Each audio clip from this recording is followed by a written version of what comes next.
आते हैं मित्रों, क्वेश्चन सेट है, छठवां सेट है ये, और बाकी 5 सेट आप देखे होंगे। निम्नलिखित में से कौन स्कर्वी रोग के इलाज में उपयोगी है? तो याद रखिएगा, स्कर्वी रोग के इलाज में विटामिन सी एस्कॉर्बिक एसिड होता है, और सबसे अधिक विटामिन सी जिसमें होगा वही स्कर्वी रोग के इलाज के लिए उपयोगी होगा। 4 ऑप्शन है, आपको सुन के बताना है।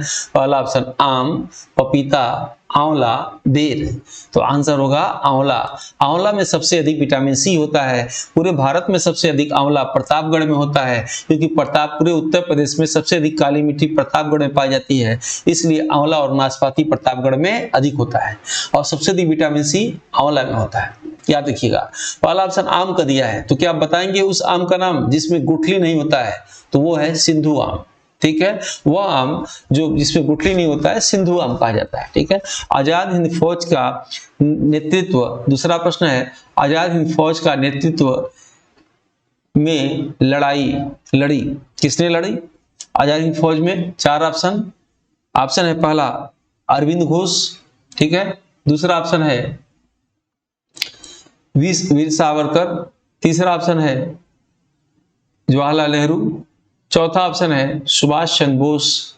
आंसर होगा इसमें आजाद हिंद फौज का नेतृत्व सुभाष चंद्र बोस ने किया, 1943 में किया, जापान में किया, और बाद में जापान ने इनको अंडमान निकोबार द्वीप जो है गिफ्ट कर दिया था। ठीक है, आते हैं, तुम मुझे खून दो मैं तुम्हें आजादी दूंगा, किसने कहा था? सुभाष चंद्र बोस ने कहा था। भारतीय राष्ट्रीय कांग्रेस की स्थापना हुई थी 1982 में, 1984 में, सॉरी 1882 में, 1884 में, 1885 में, और आपसे 1889 में। तो आंसर होगा भारतीय राष्ट्रीय कांग्रेस की स्थापना 1825 को हुई थी। याद रखिएगा, 28 दिसंबर 1885 को, 28 दिसंबर 1885 को बंबई में भारतीय राष्ट्रीय कांग्रेस की स्थापना हुई थी। उस समय भारत के गवर्नर लॉर्ड डफरिन थे। इसका पहले नाम भारतीय राष्ट्रीय संघ था, लेकिन बाद में दादा भाई नौरोजी के कहने पे भारतीय राष्ट्रीय कांग्रेस नाम पड़ा। यह पहले सम्मेलन पूना में होने जा रहा था, लेकिन प्लेग फैलने के कारण ये मुंबई में हुआ, सूरत से मुंबई में हुआ। भारतीय राष्ट्रीय कांग्रेस के अधिवेशन में प्रथम मुस्लिम अध्यक्ष बदरुद्दीन तैयब हुए थे, प्रथम महिला अध्यक्ष एनी बेसेंट हुई थी, प्रथम भारतीय महिला अध्यक्ष सरोजिनी नायडू हुई थी, सबसे कम उम्र के मौलाना अबुल कलाम आजाद हुए थे, सबसे अधिक दिनों तक रहने वाले मौलाना अबुल कलाम आजाद हुए थे, प्रथम अंग्रेज ईसाई कौन हुए थे? जॉर्ज यूले हुए थे, और इसके अध्यक्ष कौन थे? तो WC बनर्जी। ठीक है, भारतीय राष्ट्रीय कांग्रेस के विषय में प्रश्न आपके सिलेबस में कम आएंगे क्योंकि है नहीं। क्वेश्चन नंबर 4 पे आते हैं, संयुक्त राष्ट्र संघ का मुख्यालय कहाँ है? 4 option, Geneva, Paris, New York, Washington DC। तो संयुक्त राष्ट्र संघ का मुख्यालय है न्यूयॉर्क। आपको बताना है न्यूयॉर्क किसकी राजधानी है? तो अमेरिका की राजधानी है। विश्व पर्यावरण दिवस, सबसे सड़ा हुआ आसान प्रश्न, विश्व पर्यावरण दिवस कब मनाया जाता है? 5 जून, 7 जुलाई, 21 दिसंबर और 23 जून। आंसर होगा 5 जून। आप बताइए, संयुक्त राष्ट्र पर्यावरण कार्यक्रम का मुख्यालय कहाँ है जो पर्यावरण दिवस की मेजबानी कराता है? इसका मुख्यालय अफ्रीका महाद्वीप के देश केन्या की राजधानी नैरोबी है। तो सबसे पहले विश्व पर्यावरण दिवस कब मनाया गया?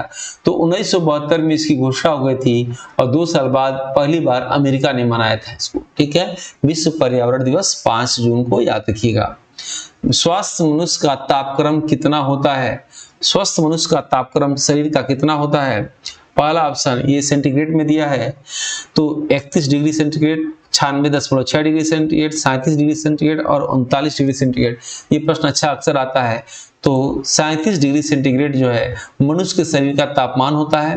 वैसे फ़ारेनहाइट में पूछेगा तो 96.6 डिग्री फ़ारेनहाइट, लेकिन केल्विन में पूछेगा तो 310 डिग्री केल्विन होता है। क्वेश्चन नंबर 7 पे आते हैं, आकाश का रंग नीला दिखाई देने का कारण क्या है? पहला ऑप्शन, प्रकाश का विवर्तन, दूसरा प्रकाश का प्रकीर्णन, प्रकाश का आंतरिक परावर्तन, और प्रकाश का अपवर्तन। आंसर होगा प्रकाश का प्रकीर्णन। चंद्रमा पर अगर कोई व्यक्ति पहुंच जाए और आकाश को देखे तो आकाश का रंग कैसा दिखाई देगा? काला दिखाई देगा, प्रकाश के प्रकीर्णन के कारण। लेकिन चंद्रमा से अगर पृथ्वी को कोई व्यक्ति देखे, इसका रंग नीला दिखाई देगा, इसीलिए पृथ्वी को नीला ग्रह भी कहा जाता है। पृथ्वी का जुड़वा बहन, सांझ का तारा, भोर का तारा जो है शुक्र ग्रह को कहा जाता है। सबसे गर्म ग्रह शुक्र ग्रह है और पृथ्वी के सबसे निकट ग्रह मंगल है। याद रखिएगा, सूर्य गर्म होने के साथ साथ चमकीला भी है। सूर्य के वातावरण में, वायुमंडल में मीथेन गैस की अधिकता पाई जाती है, इसलिए वो गर्म होता है। सबसे नजदीक बुध ग्रह है जो 88 दिनों में सूर्य की परिक्रमा करता है। क्वेश्चन नंबर 8, भारत में ग्रीष्मकालीन मानसून के प्रवाह की समान दिशा निम्नलिखित में से कौन है? प्रश्न फिर से देखिएगा, भारत में ग्रीष्मकालीन मानसून के प्रवाह की समान दिशा निम्नलिखित में से कौन है? क्षेत्रीय मानसून, पश्चिमी विक्षोभ, तीसरा है लौटता हुआ मानसून, चौथा है आता हुआ मानसून। तो गर्मी के दिनों में भारत में 7 जून को केरल में आता हुआ मानसून होता है। याद रखिएगा, 7 जून को सबसे पहले आता है। समुद्र समीर के नाम से भी जाना जाता है। भारत में राष्ट्रीय आय की गणना निम्नलिखित में से किसके द्वारा की जाती है? 4 ऑप्शन, योजना आयोग, वित्त मंत्रालय, केंद्रीय सांख्यिकी संगठन और रिजर्व बैंक ऑफ इंडिया। तो राष्ट्रीय आय की गणना याद रखिएगा, भारत में एक ही संस्था है, केंद्रीय सांख्यिकी संगठन द्वारा किया जाता है। ठीक है, उसके बाद त्रिपिटक निम्न में से किससे संबंधित है? तो त्रिपिटक जैनियों से, बौद्धों से, सिखों से, हिंदुओं से। तो त्रिपिटक संबंधित है बौद्धों से। क्वेश्चन नंबर 11 पे आते हैं, निम्नलिखित में से किसे 21 का साहित्य के क्षेत्र में नोबेल पुरस्कार मिला? याद रखिएगा दोस्तों, नोबेल पुरस्कार विश्व का सबसे बड़ा पुरस्कार है। प्रश्न पूछ रहा है, यानी पिछले साल नोबेल पुरस्कार वैसे 10 दिसंबर को दिया जाता है, प्रतिवर्ष 10 दिसंबर को दिया जाता है, लेकिन इसकी घोषणा अक्टूबर में हो जाती है। तो 22 वाला तो अभी अक्टूबर में होगा, तो अभी 21 वाला पिछले साल का है। तो साहित्य के क्षेत्र में पूछ रहा है, तो अभी करंट में या पिछले साल अब्दुल रज़ाक गुरनार को दिया गया साहित्य के क्षेत्र में, याद रखिएगा। और लेकिन प्रश्न आपसे पूछे, साहित्य के क्षेत्र में सबसे पहले भारत में किसे दिया गया? तो साहित्य के क्षेत्र में सबसे पहले भारत में 1913 में रविंद्रनाथ टैगोर को दिया गया। किस पुस्तक पर? गीतांजलि पुस्तक पे दिया गया। याद रखिएगा, रविंद्रनाथ टैगोर जी को दिया गया था। और पश्चिम बंगाल का शेक्सपियर किसे कहते हैं? रविंद्रनाथ टैगोर जी को कहते हैं। मानवाधिकार दिवस कब मनाया जाता है? 4 ऑप्शन, 10 दिसंबर, 9 दिसंबर, 10 नवंबर, 10 अक्टूबर।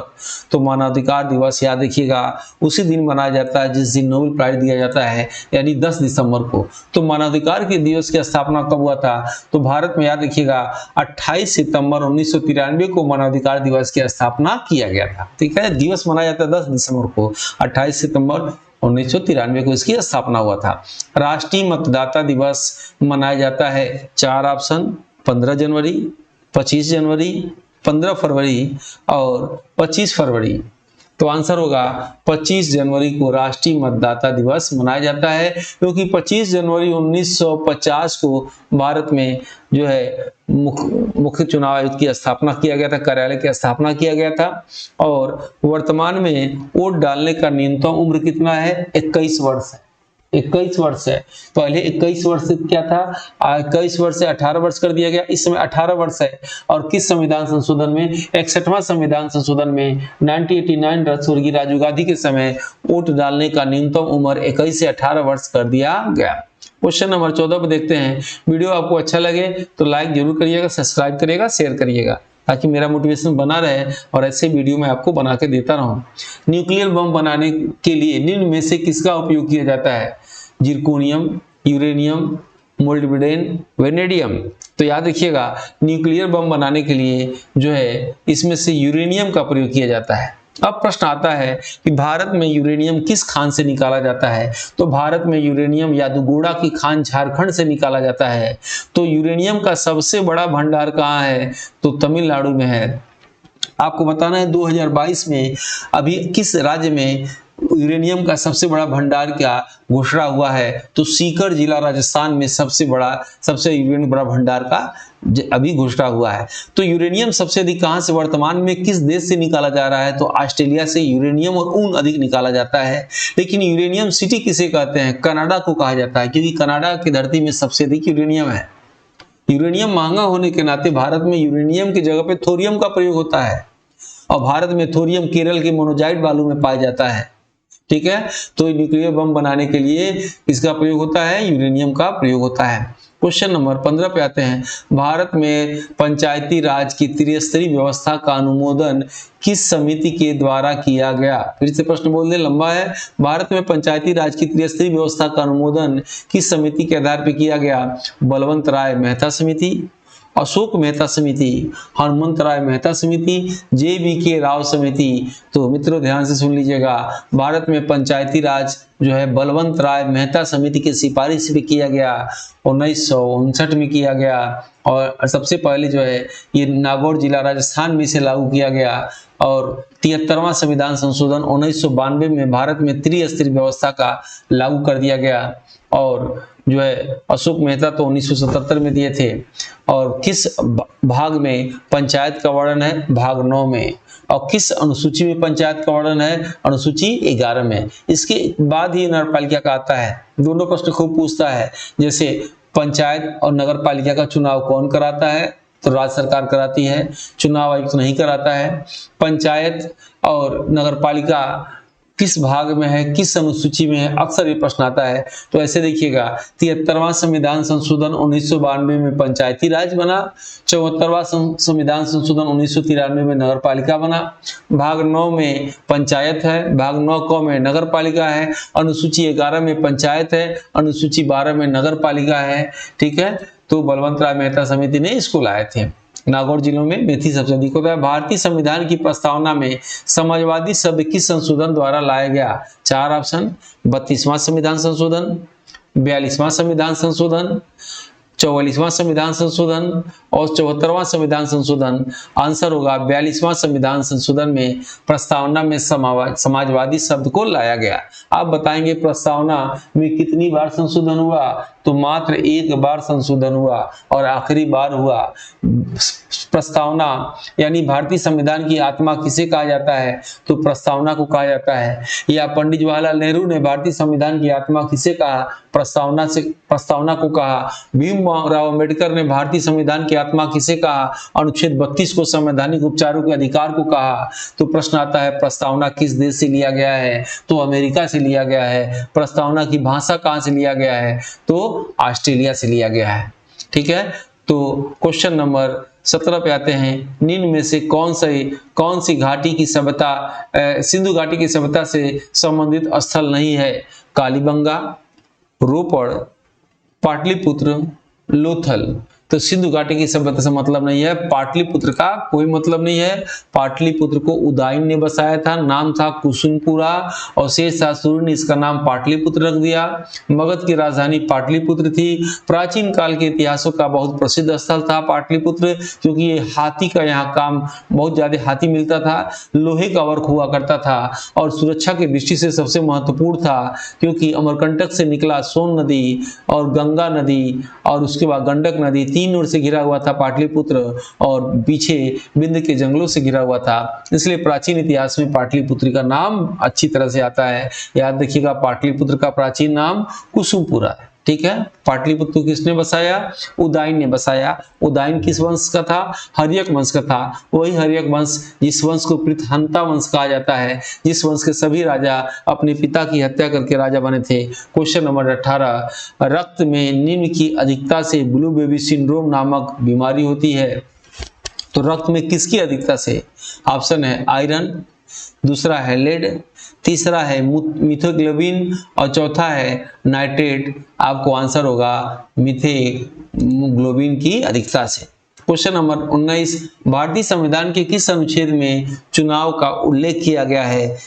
चुनाव का उल्लेख 4 ऑप्शन, अनुच्छेद 320, अनुच्छेद 322, अनुच्छेद 324, अनुच्छेद 326। आंसर होगा अनुच्छेद 324 में भारतीय संविधान में जो है चुनाव का उल्लेख किया गया है। ठीक है, हल्के प्रश्न पढ़ना है आपको वनडे एग्जामिनेशन के लिए। लोकसभा में शून्यकाल की अवधि अधिक से अधिक कितनी हो सकती है? 4 ऑप्शन, 30 मिनट, 1 घंटा, अनिश्चित काल के लिए 2 घंटा। तो आंसर होगा 1 घंटा। याद रखिएगा, शून्यकाल पहले होता है प्रश्नकाल, उसके बाद शून्यकाल। 11 से 12 बजे का समय प्रश्नकाल, इसमें इजाजत लेना पड़ता है प्रश्न पूछने के लिए।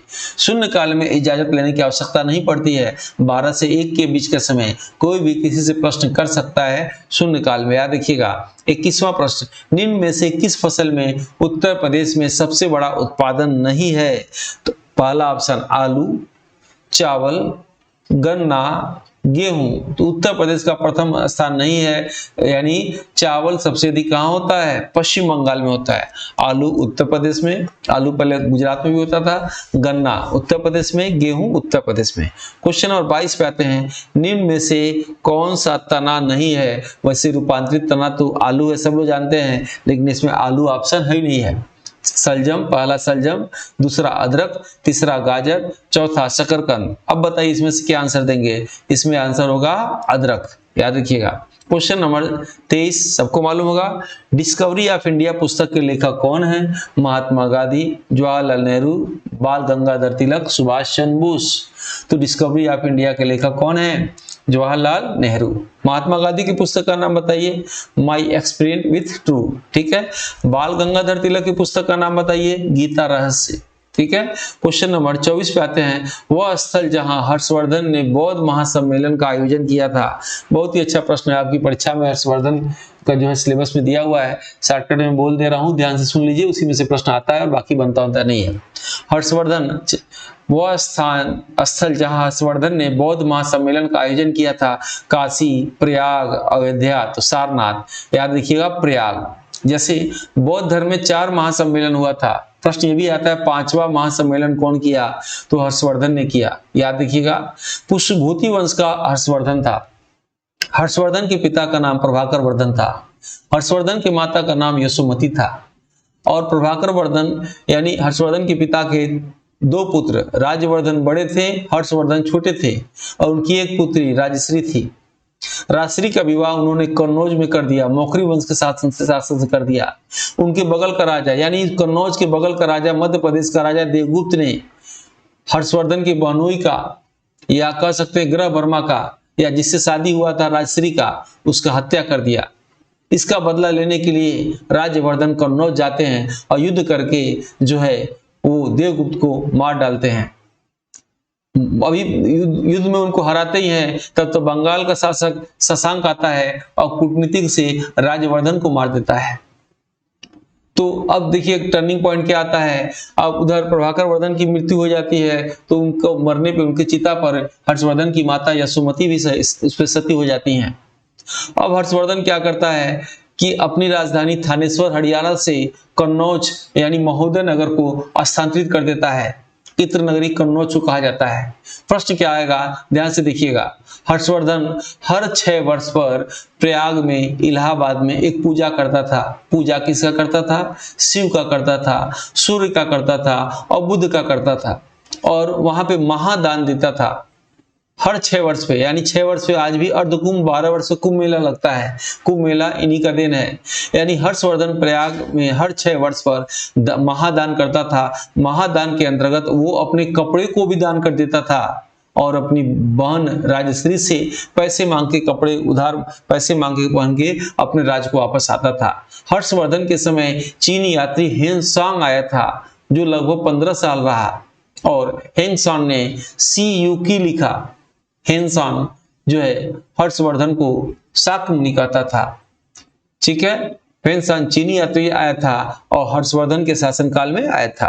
हर्षवर्धन का दरबारी कवि जो है वाणभट्ट था, जिसने कादम्बरी और हर्षचरित लिखा। हर्षवर्धन ने हर्षचरित नहीं लिखा, हर्षचरित और कादम्बरी इसका दरबारी कवि वाणभट्ट ने लिखा। हर्षवर्धन ने 3 किताब लिखा, प्रियदर्शिका, रत्नावली, नागानंद। हर्ष ने दक्षिण भारत में विजय प्राप्त नहीं किया, क्योंकि एहोल अभिलेख जिसको रवि वर्मा ने लिखा था, उसमें स्पष्ट लिखा गया है कि नर्मदा नदी के तट से जो है पुलकेशियन द्वितीय ने हर्षवर्धन को लौटा दिया। यानी हर्षवर्धन का दक्षिण भारत में राज नहीं था।